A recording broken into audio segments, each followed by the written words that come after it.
Medieval ballads were among the first literary works.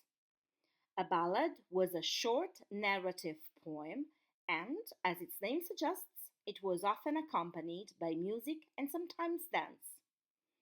We say narrative because a ballad tells a story. We say poem because it's written in lines.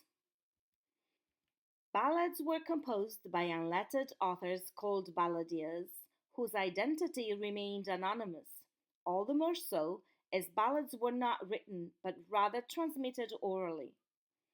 They occurred in several countries and some were passed from one country to another. Most of the time, we have different versions of the same ballad because it was adapted to suit the taste and the tradition of the local audience.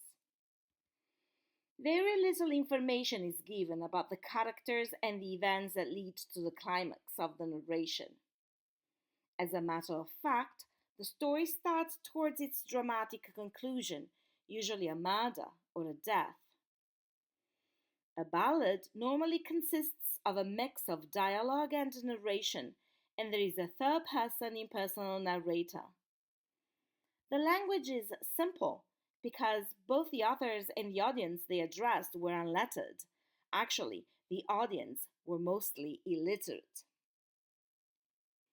The characteristics of ballads included repetitions and a refrain, that is, the repetition of one or more lines. The repetitions and the refrain helped the balladeers memorize the lines, and they also added musicality to the ballads, making them catchier.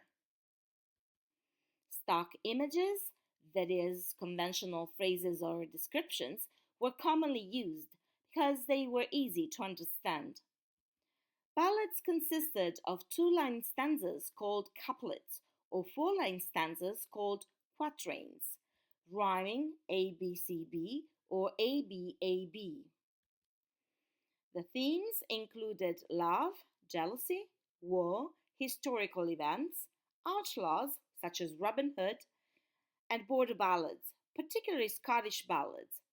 Supernatural elements were extremely common.